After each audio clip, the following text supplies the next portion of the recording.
And we begin with the latest on the concerns over the Ebola virus. 2 Americans, both infected with the deadly virus, are returning home to the U.S. Dr. Kent Brantley and Nancy Reipel, both doing humanitarian aid work in West Africa when they contracted the disease. Now, we have just learned that Dr. Brantley arrived in Georgia just a short while ago and is now on his way to Emory University Hospital for treatment in a secure isolation unit. So far, the Ebola epidemic has infected over 1,300 people and has killed over 700. This is the first time the Ebola virus will be on U.S. soil, raising fears about an outbreak in this country. Senior correspondent Adam Housley has the very latest on the situation. Adam? Yeah, and let's go back to that live look, in fact, of Atlanta, where the doctor is in transport, we're told, from Dobbins Air Force Base to Emory Hospital. You can see that our local affiliate, Fox affiliate, using the helicopter there, looking for the actual transportation as it goes towards Emory Hospital. Highly contagious, as you know, is this disease, but every single precaution is being taken as the American doctor infected with the Ebola virus is now back on the ground in the U.S., being treated at Atlanta's Emory University Hospital by Samaritan Purse, of course, has helped arrange this whole thing. They are the humanitarian group that the doctor was working for in West Africa. Dr. Kent Brantley was there. He was the one that contracted it along, as you mentioned, with Nancy Reipel. He was flown to Dobbins Air Force Base and then transported. About 15 miles this transport will take place from the airport to the hospital. The hospital is one of the most sophisticated hospital isolation units in the country, and it'll be the first time anyone infected with the disease is brought into the U.S., and officials here are confident that patients can be treated without putting the public in any danger. The reason we are bringing these patients back to our facility is because we feel they deserve to have the highest level of care offered for their treatment. Now, Emory University Hospital is just down the street, basically, from the Centers for Disease Control and Prevention. It's one of the just 4 such units in the entire country that can actually handle this type of a disease, this type of highly contagious disease. So only 4 locations, of course, one being just outside of Atlanta, here where Emory Hospital is located. Nancy Reipel, she also worked for Samaritan's Purse. She will be the next one brought over as they continue to try and treat these 2 Americans who were doing great work there for Samaritan's Purse. Reminder that over 1,300 people have been infected by this Ebola outbreak in Africa, and more than 700 have died. Here's again the live look as the doctor is being transported. Again, a 15-mile drive from Dobbins Air Force Base to Emory University Hospital. You can see the roadway has been cleared, and he's being kept, we're told, at least on the plane, and we have to assume this is the same thing in this ambulance, in a special tent. It's a tent that will basically keep all of the virus inside and help protect those who are also treating him. As you can see, that ambulance moving at a slow pace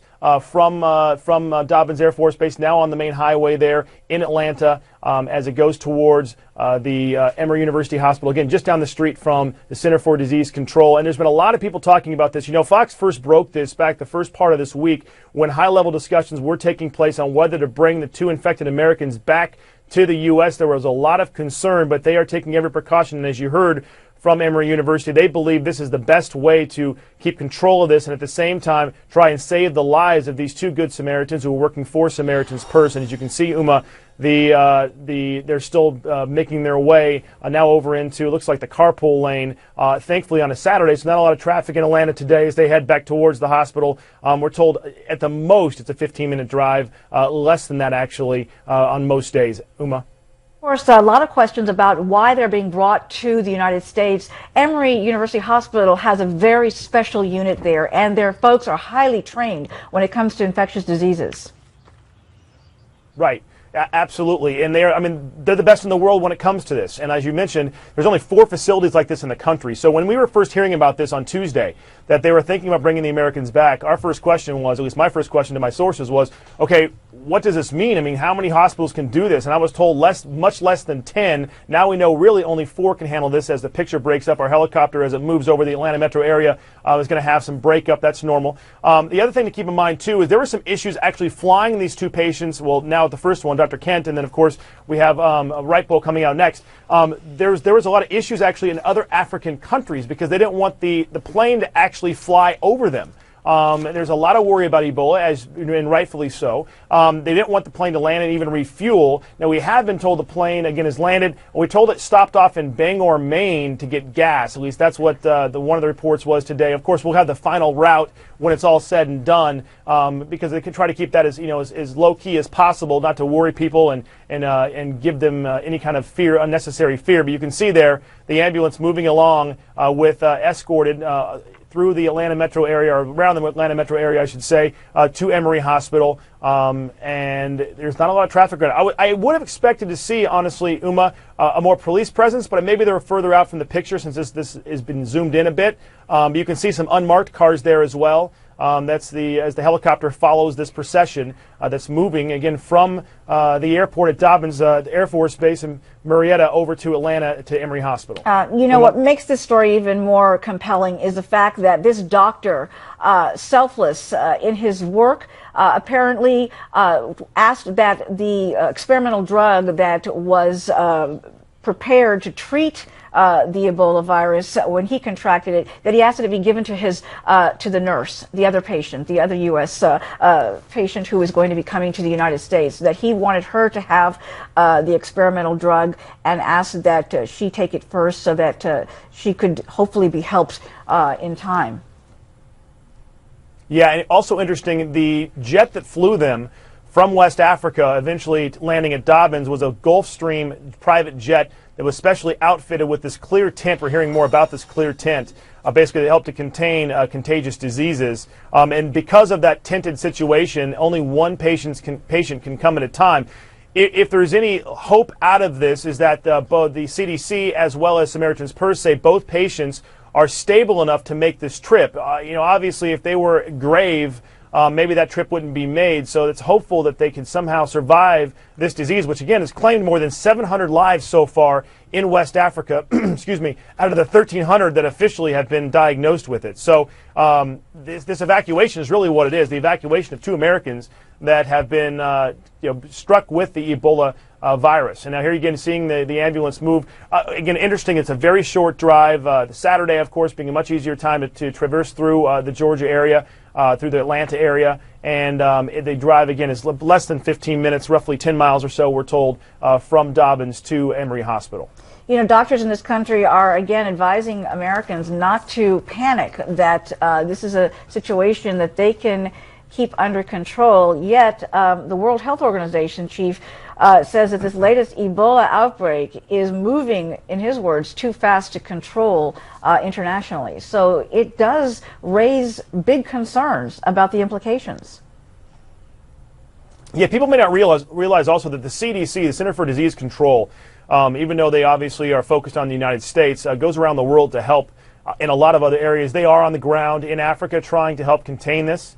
And remind people, too, that to help ease people's fears just a bit, this is not a disease that can be caught from coughing or being on a plane with somebody and sneezing. It's from bodily fluids that actually touch you. And generally, from what I've been told and all the research we've done and doctors that we've spoken to, generally it's passed along when you've touched a body that's towards the end of the virus, meaning they're about ready to die, because that's when you have more blood and that type of fluid. And that's a lot usually when the virus is passed along. Not always, but that's when the virus is passed along many times.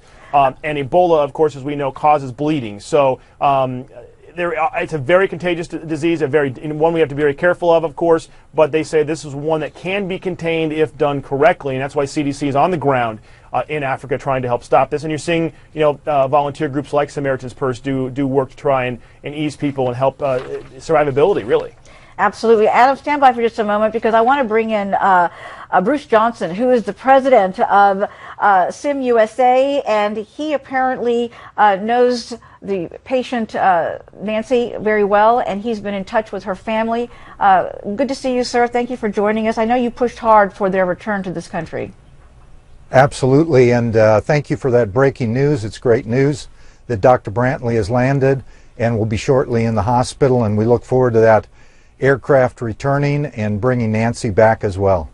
Talk to me for a moment about your thoughts, knowing that Nancy will be coming soon and knowing that there is no cure for this virus, but certainly they will be treated at a very sophisticated facility to try to make them comfortable and see how this thing plays out with them.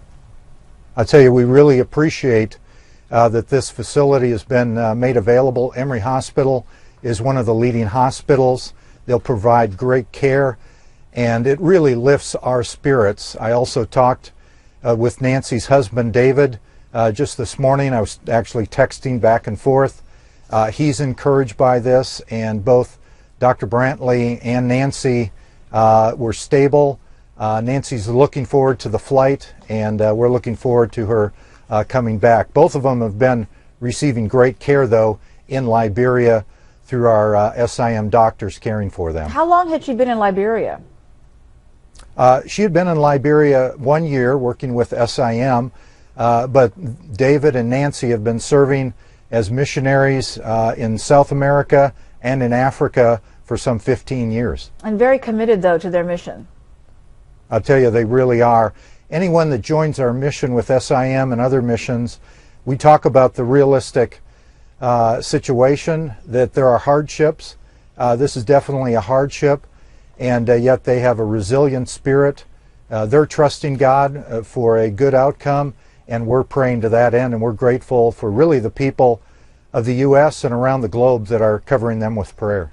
Obviously, Franklin Graham, who's head of Samaritan's Purse, in close contact with the officials at Emory University as well. Have you been in touch with him as well?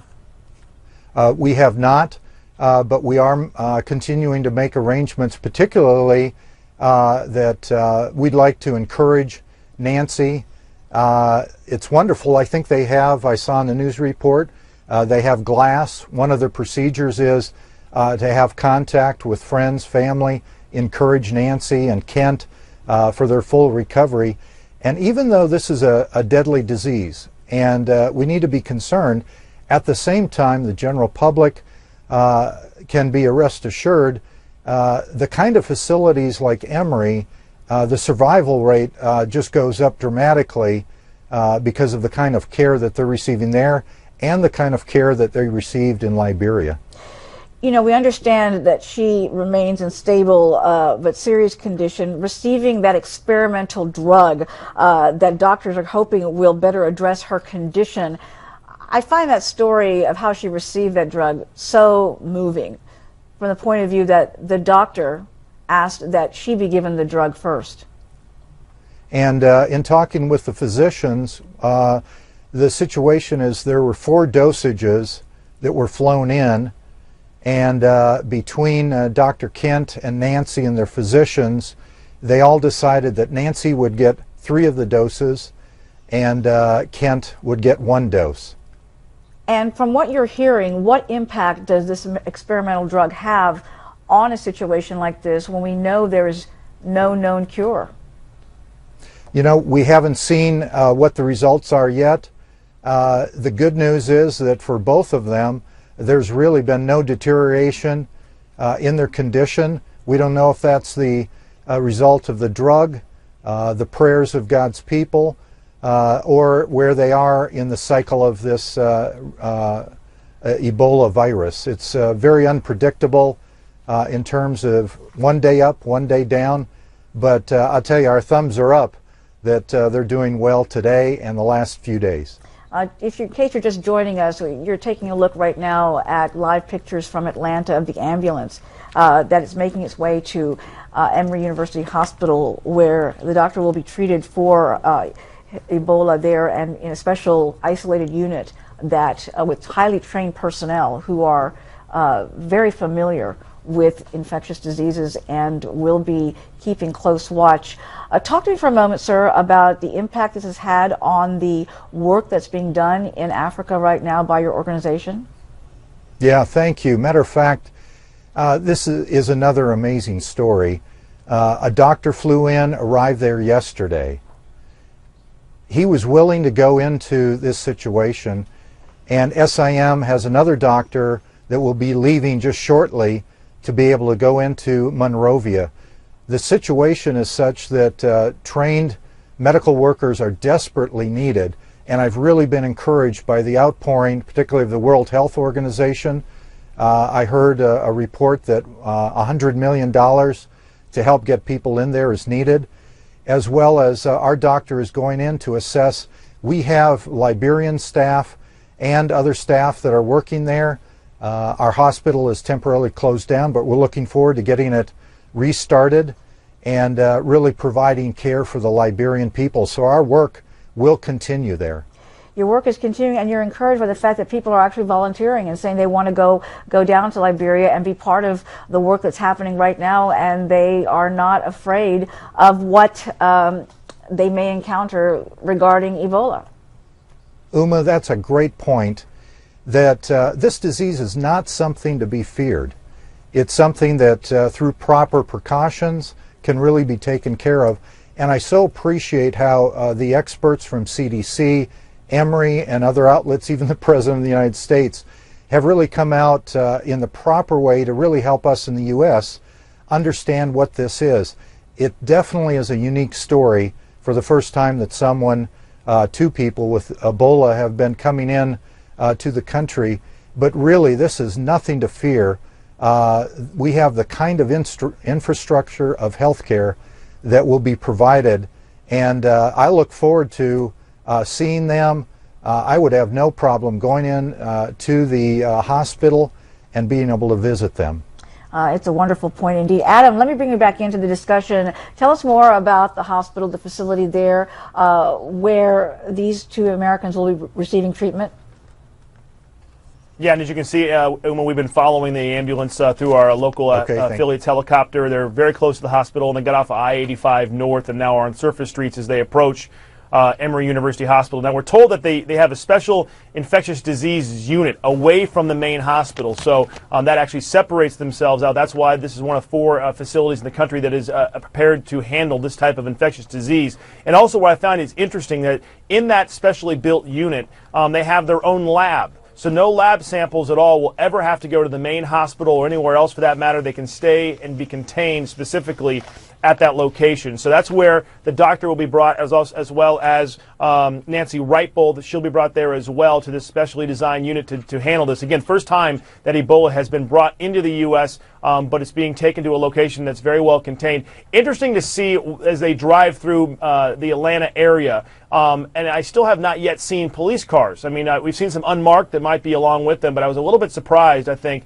that they didn't have at least some sort of police escort, you would think, going from Dobbins Air Force Base to the Emory hospital unit that will treat them. But at this point, Uma, we have not yet seen a police presence, unless that's an unmarked SUV behind the ambulance that's making its way. We're told it's very, very close to the hospital. Again, a 15-mile drive or so from Dobbins. And by my watch, they've been on the road for about almost 15 minutes. So it's almost exactly the point where they should be arriving at the hospital. And by knowing the Atlanta area a little bit, this seems like they're getting very close to where this location is. Again, I think it's interesting to note that Emory and the CDC are only just down the street from each other. The Center for Disease Control, and of course the CDC is highly involved in trying to contain this in West Africa.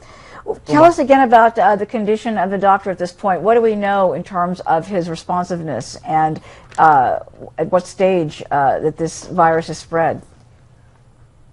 Well, they're careful to give us obviously the full details. There was a report yesterday that he had gone into grave condition, but then we were told today before this flight, and it was confirmed once he landed, that the doctor was stable enough to make the trip. That was what we were told. And obviously stable enough to make that kind of flight shows that there's still some strength there. And while they don't go into direct depth of what he is facing, when it comes to his how far along is he, what's the likelihood of him surviving, and that kind of thing, it does tell you that he's strong enough to make that flight, and that's obviously very hopeful for family, friends, and all those who are praying and hoping that this doctor and Nancy Wrightbull, the lady who was working as a nurse there, survive this disease. At this point, 700 people have died. More than 700 have died this year that we know of, and more than 1,300 sickened again that we know of, because as we know, people move and sometimes don't know. This is going to be 2 to 3 week incubation period with this disease, and so that's one reason why the CDC and others are on the ground in West Africa trying to ensure that this doesn't spread, doesn't become a major or more of an outbreak than it already has become. Uma. And again, that this facility was built in collaboration with the CDC, which makes this quite special, and only one of 4 centers that is set up to treat a situation like this. Yeah, and it's also the one thing that this facility will be able to do. Obviously, it's from what we've been told, the most prepared facility in the country, along with 3 other ones that can handle this type of infectious disease.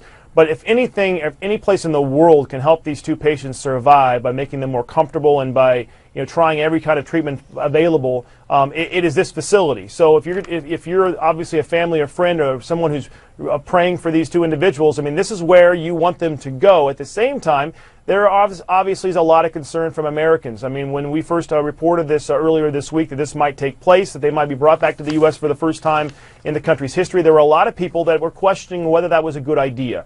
And I think that after we've learned more information and you're seeing the precautions that have been taken so far and the containment that's being done, I mean, he's inside of basically a plastic tent, we're told, that will contain any of this stuff. And again, it's all about fluids. It's not something that goes out into the air.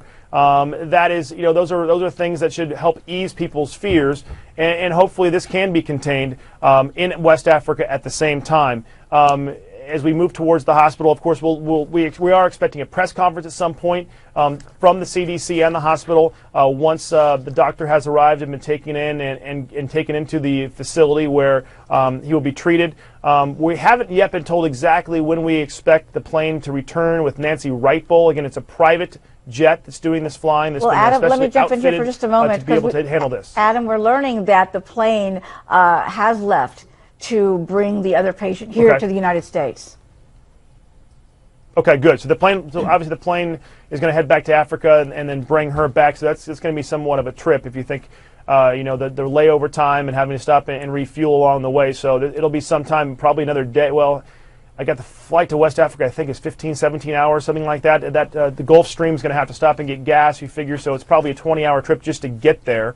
And then the return flights as well, another roughly 20 hours. So it'll be a good day and a half or so before she returns back to Atlanta. And as you can see there, the ambulance arriving at Emory University Hospital there and heading towards that special isolated unit where the doctor will be treated. Let me bring in Bruce Johnson again into our conversation. As you're watching these pictures of the ambulance coming into the hospital area, what's running through your mind, knowing that we're learning also that the plane has left for Africa to pick up Nancy? I'll tell you, Uma, I've got goosebumps.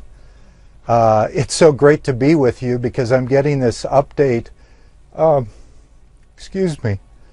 You're very emotional, I'm sure. This is so hard for you and something that touches all of our hearts.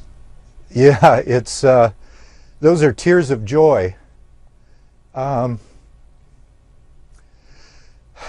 That Kent is here. Again, they were receiving great care by our SIM doctors on the scene there in Liberia.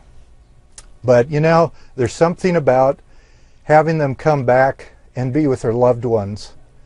And great news that they got that plane refueled. I would imagine they'd need a new crew to get back on it, and boy, they turned that thing around. And if that's true that they took off again, that just gives me goosebumps.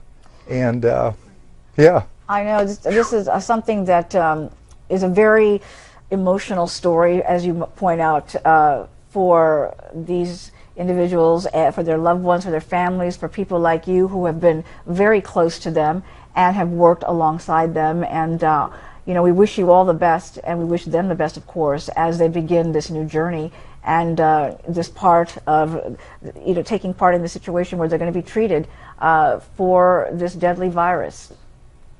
Thank you so much, Uma, and it's been just great to be with you.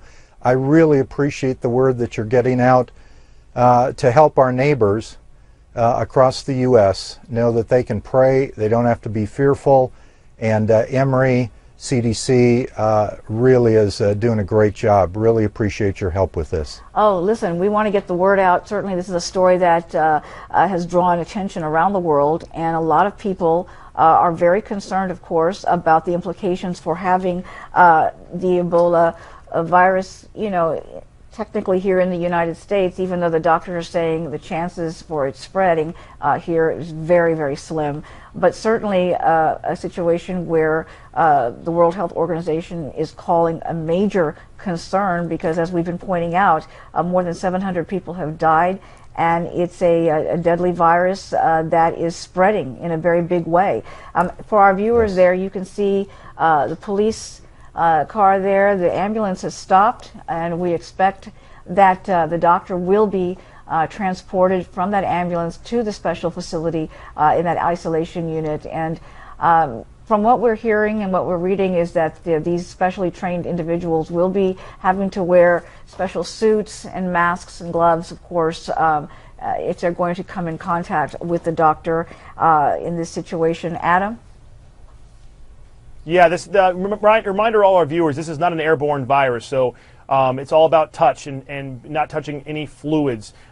This is the actual facility, we're told, where obviously, at least the back area of the facility, we're on the Emory Hospital grounds. You saw the Emory Hospital Police Department, or Emory University Police Department that's there.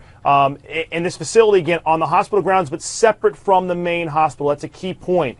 And they have their own, as we mentioned a couple minutes ago, they have their own laboratory there, separate from the main hospital as well, so no samples will ever have to leave the location. So you're seeing precautions being taken now as they prepare to get the doctor into this facility. We're not sure if they're going to take him out here or if they're waiting for access to be allowed. But you're noticing the person they've got out of the ambulance, the driver already in that very familiar hazmat suit up, which is basically head to toe, everything is covered. When he's done, whether he touched the patient or not, they'll go through an area where they'll be decontaminated. It's a three-step process usually, where you go through and basically you're washed down with different agents, and by the end, then you can then undress and take off that suit. It's, again, a hazmat situation. That's the way these type of things are treated. So you can see him standing there basically waiting for the next step as we assume the doctor will be taken out at this location, because that's where the ambulance has stopped. But it is, you saw them pass by the main hospital a moment ago,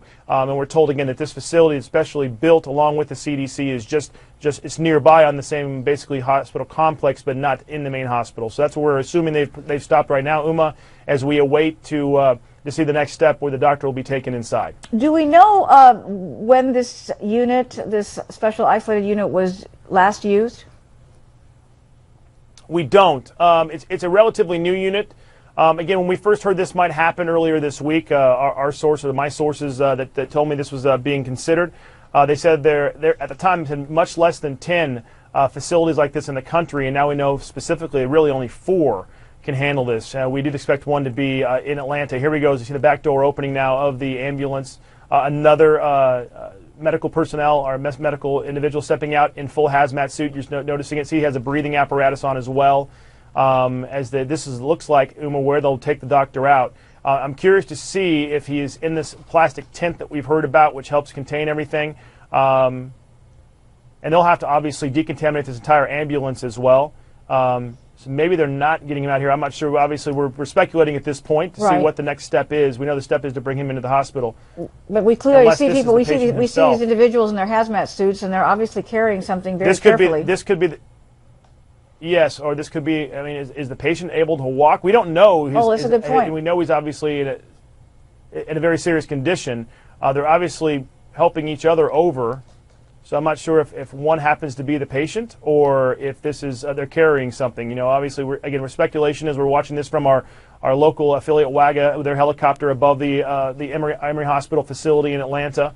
I do find it interesting that you're seeing other folks nearby, not in hazmat suits, are allowed to be getting somewhat close to the ambulance. Again, not passed through the air, but I've been in much less serious situations where people were kept further away. So a little bit surprised that you're seeing some of the staff and security guards getting somewhat close to the ambulance at this point. But again, they're not have to worry about getting anything via air as we watch this whole process unfold in front of us. So that could have been the doctor walking in right there. Well, because it looks like the driver's gotten back into the ambulance. Yeah, it certainly looked like one person was helping the other, trying to go through that entrance. Right, and that would make sense that the doctor would be again, he was in a plastic tent initially on the plane. that private Gulfstream jet. So it would make sense that he would be in some sort of a hazmat suit himself to keep everything contained as well. That could have been the doctor that was just walked in, Uma. Again, the ambulance driver has gotten back in. Looks like he's put his seatbelt on. So let's see if this ambulance drives away. The doctor may have just walked into the hospital. And if that's the case, if the doctor was able to walk into the hospital, that's a fantastic sign for those who are holding out hope that he can beat this highly contagious virus. Absolutely. Dr. Mark Siegel is on the phone. Adam, stand by for just a moment. Doctor, good to have you on the show. Have you been watching these images as they have been unfolding? Absolutely, and of course we can't confirm whether that's him or not. But I agree that if he's walking, that's an incredibly positive sign. And to answer a lot of public fears here, Dr. Fauci, the head of the National Institute of Allergy and Infectious Diseases, I interviewed him yesterday, and he said any risk here is infinitesimally small. And the head of the CDC told me that the containment they're using for Dr. Brantley is the same that they used for SARS in 2003, which was an airborne virus, much, much, much more difficult for people to catch Ebola. Very interesting. And tell us a little bit more about what you know about this special facility at Emory.